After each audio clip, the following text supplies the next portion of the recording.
Olá pessoal, meu nome é Gleison e você está no Em Defesa da Fé.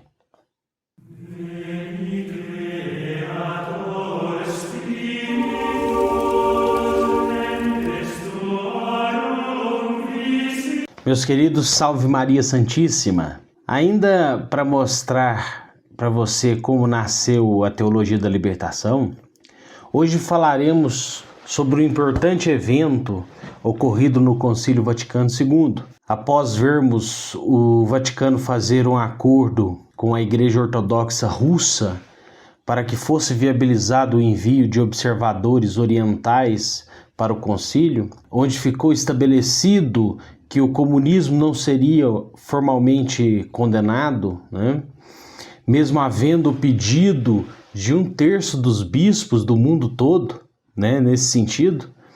Agora nós iremos conhecer o embrião da Teologia da Libertação, que foi o Pacto das Catacumbas. Mas antes, quero pedir para você se inscrever nesse canal, dar o seu like e compartilhar esse vídeo com seus amigos, familiares, nos grupos da paróquia, das pastorais, das catequeses, enfim, compartilhe aí, nos ajude a levar essa nossa mensagem para o maior número de pessoas possível. Então vamos lá. Inicialmente, precisamos compreender que ao final do Concílio Vaticano II foram produzidos 9 decretos, 3 mensagens ou declarações e 4 constituições apostólicas, que são os principais documentos, totalizando um total de 16 documentos. Quando você estuda a Teologia da Libertação, você percebe que os teólogos dessa absurdidade sempre tentam sustentar as suas bobagens, invocando sempre o Concílio Vaticano II, mas jamais citam um único documento desses 16 produzidos pelo concílio. Ou seja, eles mentem despudoradamente. Essa chamada Nouvelle Théologie não se importa com o concílio ou com os documentos produzidos por eles. Para eles, o que importa é o que eles dizem e não o que a igreja diz. O problema está no fato dos surgimentos de movimentos políticos daquele período, principalmente os de cunho marxista, que foram enfiados a fórceps dentro da Igreja Católica por bispos e padres progressistas e com a omissão de uma boa parte do prelado da Igreja Católica. E é preciso dizer que vários bispos sempre se colocaram contrários a todo esse modernismo e alguns foram inclusive injustiçados.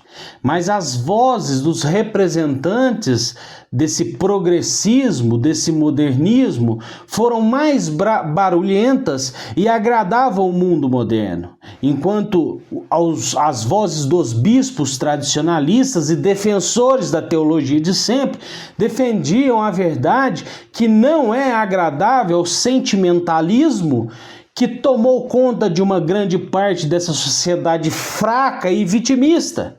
Isso deu aso à criação da Teologia da Libertação. E dentre essas vozes barulhentas dos progressistas estavam alguns bispos, inclusive alguns brasileiros, que fizeram um pacto de sangue que foi o início da caminhada rumo à Teologia da Libertação. E esse pacto é conhecido como Pacto das Catacumbas, que foi um encontro organizado por alguns bispos, com destaque para um bispo brasileiro perigosíssimo, Dom Helder Câmara, que é endeusado pela esquerda comunista aqui no Brasil. Dom Helder Câmara ficou conhecido durante o período do regime militar como o Arcebispo Vermelho. Era um bispo que tinha um ar de santidade, que tinha uma retórica tranquila, serena, um sujeito bem eloquente, que convencia pela sua forma mansa de falar. Tanto é que ele está em processo de beatificação. Acontece que no seu íntimo ele era um sujeito muito perigoso. e com ideias totalmente contrárias à própria fé católica. Para quem não sabe, ele dizia que o seu sonho era fazer com Marx o que São Tomás de Aquino fez com Aristóteles. Ou seja, inserir as ideias deturpadas de Karl Marx dentro da teologia católica. Ele era um bispo totalmente favorável aos métodos contraceptivos, ao assassinato de bebês no ventre materno, ao divórcio. Existem várias reportagens de Dom Helder Câmara se dizendo socialista, dizendo que a igreja deveria levar em consideração os pobres antes de fazer as proibições contra os métodos contraceptivos e contra o próprio aborto. Enfim, era um sujeito inserido dentro de um contexto revolucionário. Pois bem, já próximo ao final do concílio, Dom Helder Câmara organizou, juntamente com outros 2 bispos, um encontro que foi realizado, a primeiro momento, às escondidas, nas catacumbas de Santa Domitila, em Roma, onde se reuniram 42 bispos para discutir assuntos de interesse dos progressistas. As catacumbas de Santa Domitila é uma espécie de cemitério no subsolo de uma edificação que, segundo relatos, pertencia a Flávia Domitila, no século II. Ela se localiza em uma região rural, fora da cidade de Roma, e foi local de abrigo dos cristãos perseguidos em Roma e da sepultura de muitos mártires que morreram pela sua fé em Cristo. Então, eles se reúnem nesse lugar por eles se autodeclararem protetores dos oprimidos, perseguidos e excluídos na era moderna. Esse encontro se realizou à noite e nas catacumbas. Esses bispos celebraram um acordo contendo 13 itens, que, em resumo, eles iriam abdicar de várias coisas para se igualarem aos mais pobres, e que daquele momento em diante iriam lutar pela causa dos pobres, oprimidos e os operários do mundo todo. Por exemplo, daquele momento em diante, iriam adotar o modo de vida da população mais pobre, no que concerne à habitação, à alimentação e aos meios de locomoção. Iriam renunciar à riqueza e de tudo que daria aparência de riqueza, como, por exemplo, as vestes e as insígnias. Não aceitariam mais serem chamados de acordo com o pronome de tratamento, como, por exemplo, eminência, excelência, monsenhor, até o dom, né? Mas também deixaram claro que, ali nas entrelinhas do acordo, que a interpretação do Concílio Vaticano II seria dado de acordo com a causa que eles assumiam e não como o verdadeiro sentido dos documentos conciliares. Quando você lê sobre o Pacto das Catacumbas, como por exemplo no livro que leva esse nome, de autoria do padre José Oscar Beoso, lá o padre tenta justificar os itens do acordo, os 13 itens do acordo, com trecho de alguns documentos do concílio. Mas os trechos colocados lá, assim são de forma totalmente fora de contexto. Se você tem o conhecimento integral do documento, você conseguirá perceber que aquilo não se sustenta, que aquilo é uma bobagem. Mas continuemos. Como forma de demonstrar a aliança desses bispos, eles abandonam os anéis episcopais e adotam o famoso Anel de Tucum, que seria um símbolo da luta da libertação dos escravos do século XVII e XVIII, mas que agora se tornava um símbolo da aliança pela visão marxista, da qual eles já eram adeptos. Então, todo aquele que usasse o Anel de Tucum seria um adepto dessa teologia marxista dentro da igreja e um membro da luta pelos pobres. E chama a atenção a forma que esses bispos progressistas selaram esse pacto. Eles selaram esse pacto com sangue Isso mesmo que você ouviu. Furaram os seus próprios dedos e deixaram a marca do seu sangue no documento.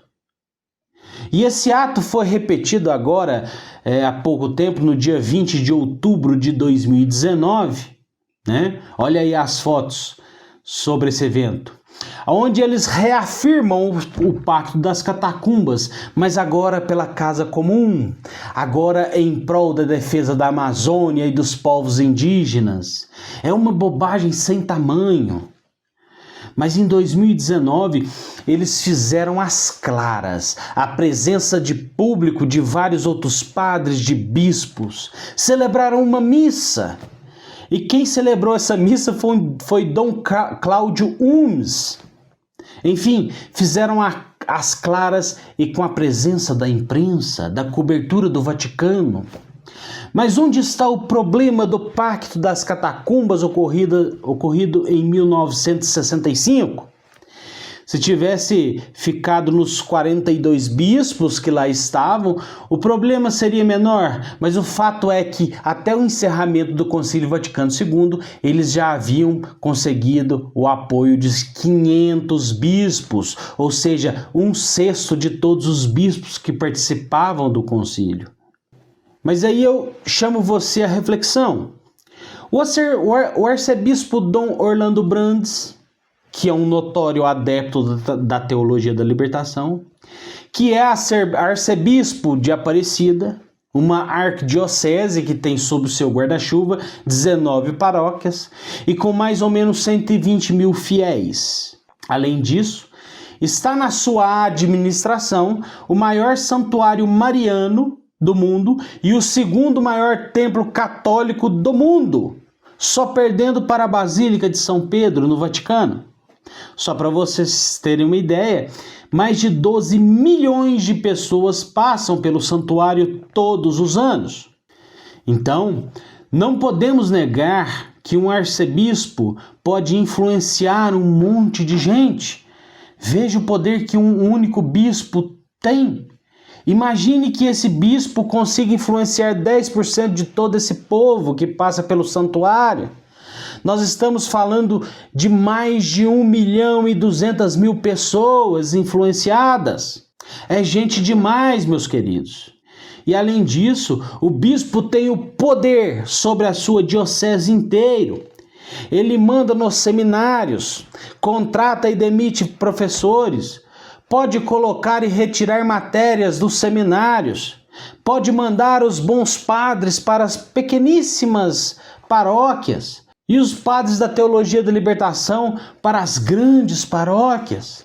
O bispo tem certos poderes sobre a sua diocese que nem mesmo o Papa tem. Agora imagine 500 bispos alinhados na mesma teologia marxista dentro da igreja. Fazem um estrago monumental. Aliás, já fizeram um enorme estrago. Então esses bispos simplesmente abandonam o magistério da Santa Igreja e se filiam a uma nova teologia dos pobres. E isso se refletiu em 2019 no Sínodo da Amazônia. E ali, no Pacto das Catacumbas, de 1965, a movimentação pelo que seria a teologia da libertação começa a nascer e vai se concretizar 3 anos depois na segunda Conferência Episcopal Latino-Americana de Medellín, que aconteceu na Colômbia. Foi em Medellín que as absurdidades aconteceram de forma desenfreada. Naquela conferência episcopal, eles enfiaram a educação libertadora de Paulo Freire dentro dos seminários. Essa abominação que destruiu a educação brasileira, eles enfiam dentro dos seminários. Ali eles colocam formalmente a opção deles pelos pobres e começam a fazer a interpretação de toda a revelação da tradição e do magistério segundo a sua visão marxista. E ali na Conferência de Medellín nasce a teologia da libertação como teologia oficial da América Latina. Mas enfim, já havia toda uma estrutura pronta para a implementação e propagação da teologia da libertação. Toda a argumentação já estava formada. Os movimentos sociais que seriam responsáveis por propagar essa teologia, como os sindicatos, as ligas camponesas, as comunidades eclesiais de base, as famosas SEBs, enfim, tudo estava organizado para a teologia da libertação iniciar a sua trajetória. E de fato, em Medellín, ela inicia essa trajetória e deu no que a gente conhece. E de fato, a teologia da libertação iniciou a sua trajetória com o apoio dos bispos latino-americanos. E no próximo vídeo, nós iremos falar um pouco sobre essas conferências episcopais latino-americanas que fundaram a teologia da libertação, a Conferência de Medellín e a Conferência de Puebla. Muito obrigado por ter ficado até aqui e não se esqueça de se inscrever no nosso canal, de acionar o sininho, de dar o seu like e de comentar aqui embaixo. Um grande abraço a todos e viva Cristo Rei!